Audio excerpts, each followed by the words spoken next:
Je vais vous parler d'un sujet un sujet à controverse, celui de la circoncision. Et c'est un sujet assez compliqué, vous allez le voir.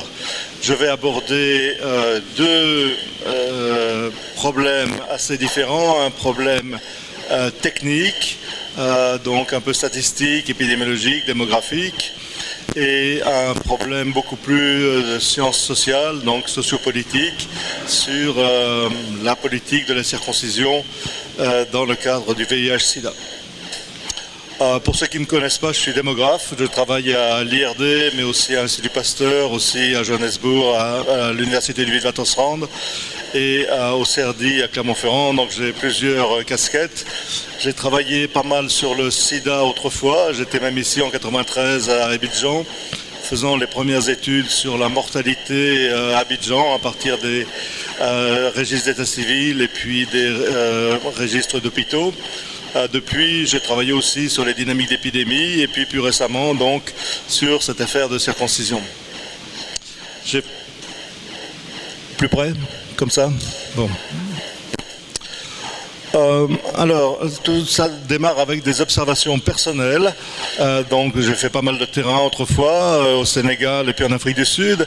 Au Sénégal, en 1988, on avait une conférence de démographie dans laquelle on a présenté les premières données sur circoncision et VIH.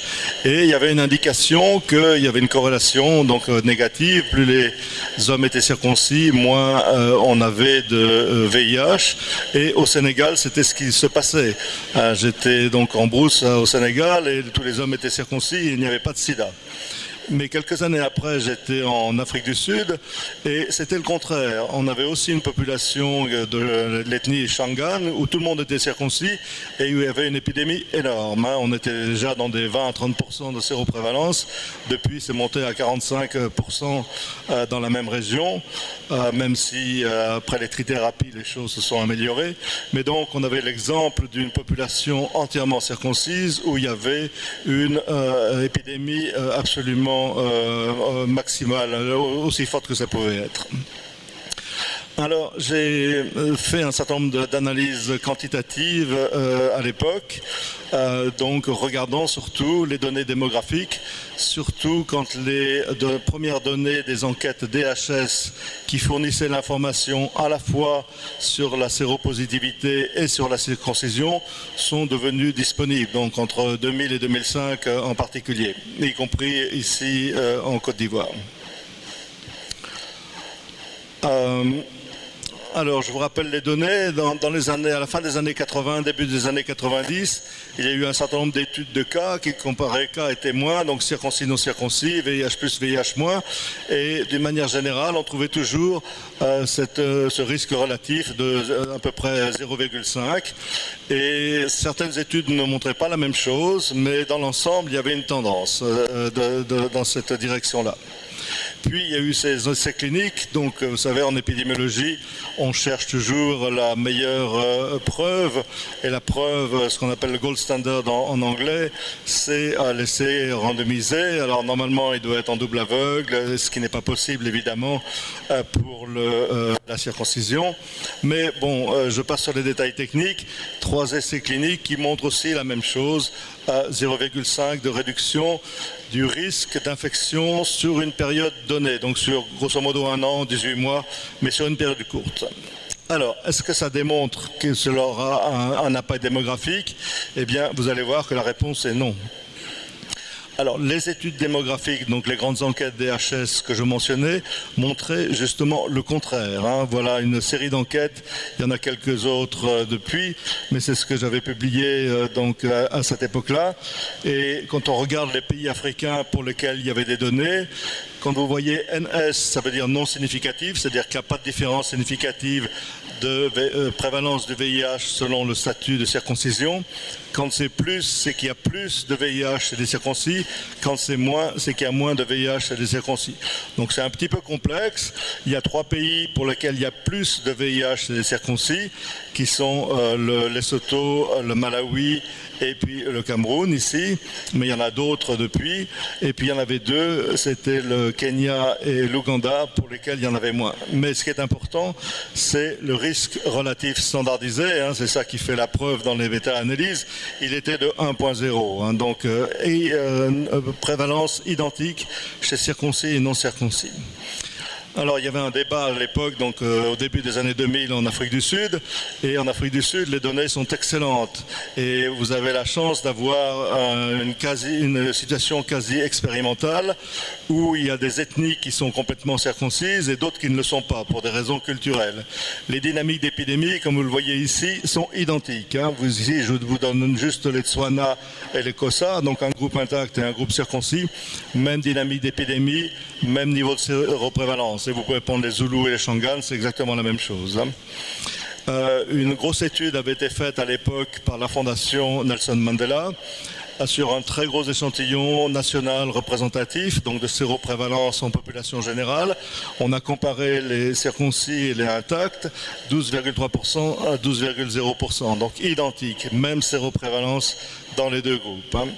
Alors, tout ça a été bien publié, mais totalement ignoré par la suite. Alors je rappelle que la différence entre les essais cliniques et l'impact démographique, c'est un classique en épidémiologie que beaucoup de gens ont oublié ou qu'ils n'ont pas appris parce que ce n'est pas enseigné partout. Mais en vaccinologie, un vaccin qui est efficace à 50% en essais cliniques, en général n'a pas d'impact démographique. Hein. Exemple, le vaccin choléra, celui des années 80, et c'était tout à fait le cas, et c'est pour ça d'ailleurs que l'OMS a cessé de recommander ce vaccin. C'est la même chose en contraception. Quand vous avez un contraceptif qui a un impact de 50% de réduction de la fécondabilité, il n'a pas d'effet sur la prévention de la grossesse. Exemple, la méthode de Gino, c'est exactement ce qui se passe, l'abstinence périodique, pas d'impact démographique, alors qu'il y a 50% de réduction du risque dans les essais cliniques. Alors évidemment, il ne faut pas confondre avec les vaccins ou les contraceptifs qui sont très efficaces, hein, dont l'efficacité de 95 ou 99%, dans lequel l'impact démographique va être grosso modo identique à celui que vous attendez du fait de l'efficacité. Alors, tout ça a été débattu en détail en 2005-2006 à l'OMS, j'y suis allé, je leur ai parlé, et on a eu une consultation assez particulière. Hop, j'ai fait une bêtise, qui a recommandé la circoncision. Alors si vous lisez le texte avec précaution, vous allez voir c'est que sur la base des données présentées, et ils ne les ont pas toutes présentées, ils ont jugé convaincantes, on peut discuter de ça, les experts présents lors de la consultation ont recommandé de considérer la circoncision, etc. Et c'est important parce que cette réunion a été tout à fait manipulée. On a, parmi les experts présents, on avait sélectionné que des gens qui étaient en faveur de la circoncision. Les données convaincantes, c'était uniquement les données qui démontraient la réduction du risque de 50%. Les données qui démontraient le contraire n'ont pas été présentées. Donc il y a vraiment un double standard. Hein, et c'est amusant pour ceux qui connaissent bien l'OMS. Les mêmes arguments pour le vaccin choléra ont été utilisés dans l'autre sens. Hein. Le fait qu'il n'y avait pas d'impact démographique a été utilisé pour ne pas recommander le vaccin. Alors, donc ça c'était la partie technique de cette question qui est importante hein, pour les pays africains. Et ça m'a amené à me pencher sur la littérature historique et sociopolitique concernant les mutilations génitales, hein, les mutilations sexuelles en général. Alors, on retombe toujours sur la même analyse, c'est que les mutilations, donc c'est la circoncision, l'excision, mais aussi les autres formes de mutilation, sont toujours une forme d'abus de pouvoir. Donc dans les sociétés traditionnelles, c'est le pouvoir des aînés sur les jeunes, qui a été très bien décrit par Margaret Mead et par de nombreux ethnologues. Dans les sociétés théocratiques, ça a été très bien décrit aussi, c'est le pouvoir religieux. Et puis, ce qu'on a un petit peu oublié, c'est que dans les sociétés anglo-saxonnes, on a eu un phénomène analogue au XIXe siècle. En Angleterre, la question de la circoncision a été posée sur la table aux grandes académies de médecine, médecine européenne, et la plupart ont décrété que la circoncision ne servait à rien, sauf l'Académie anglaise.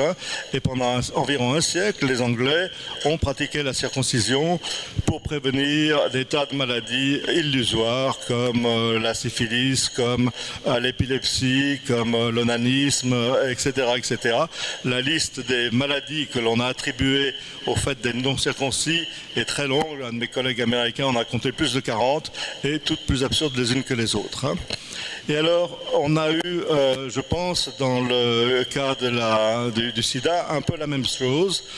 Simplement, la structure de pouvoir ici est plus difficile à analyser. Vous avez une sorte de consortium qui s'est formé donc entre institutions internationales, universités, grandes écoles de santé publique, fondations caritatives, gouvernements, et qui ont penché en faveur de la circoncision, donc de recommander la circoncision. Et évidemment, l'enjeu numéro un, c'était ce financement extrêmement abondant, c'est des centaines de millions de dollars qui étaient en jeu. Voilà, j'ai parlé beaucoup déjà. Alors, la question de la circoncision, pose des questions importantes au niveau sociopolitique, pose aussi des questions importantes au niveau des droits et de l'éthique médicale. Je rappelle que pour l'enfant, donc c'est différent pour l'adulte, mais pour l'enfant, on a le droit protège l'intégrité physique. Donc recommander la circoncision chez l'enfant viole ses droits, viole la Convention des Nations Unies de 89, celle du Conseil de l'Europe de 2013, et ça pose évidemment des problèmes donc, pour les enfants. Pour les adultes, vous savez que normalement il n'y a pas d'intervention chirurgicale sans indication thérapeutique, c'est l'éthique médicale de base, et pour la circoncision, il n'y a aucune indication médicale, sauf des cas très rares de cancer du prépuce. Même le phimosis n'est plus considéré maintenant comme une indication médicale nécessitant la... Dernier point que je voudrais souligner, c'est aussi important pour ceux qui travaillent sur le terrain, c'est celui du consentement informé. Donc quand on circoncie des adultes volontaires, on ne viole aucun de leurs droits bien sûr, mais à condition qu'il y ait un consentement informé. Or, le problème ici, c'est l'information. L'information que l'on doit fournir à la personne qui demande la circoncision. Et en général, ce n'est pas fait comme il faut. En tout cas, ce que j'ai vu en Afrique du Sud ne correspondait pas à cela. Je pense qu'il y a des messages importants à faire passer. Un, c'est que la circoncision ne protège pas du virus, ni d'aucune MST. En cas d'exposition répétée, c'est un problème important, mais en tout cas, la protection est zéro. Même si on réduit le risque de transmission, ça ne protège pas du tout.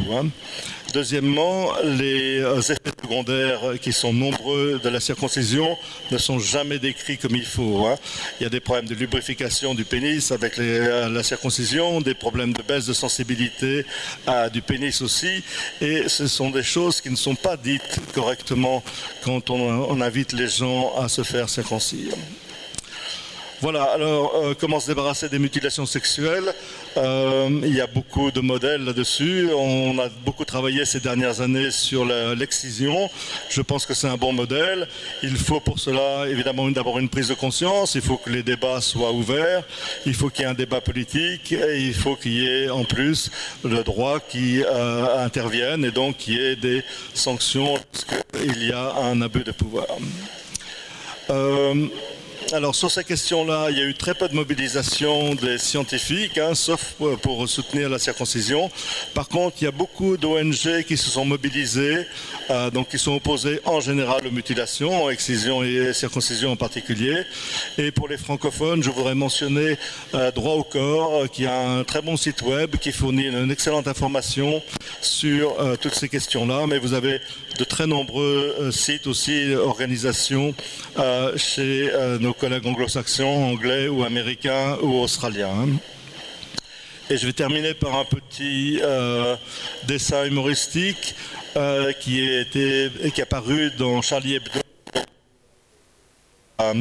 de la polémique en 2008, où vous voyez l'éléphant qui s'est fait avoir par la campagne de circoncision, et on envoyait des courriers au Monde, au Figaro, tout ça, les autres grandes revues ou journaux n'étaient pas intéressés. Même dans la page débat, dans les pages débat qui normalement présentent comme ça des pour et des contre, les arguments pour et contre, eh bien ce n'est pas passé. Charlie Hebdo était le seul à pouvoir oser parler franchement de ces choses-là.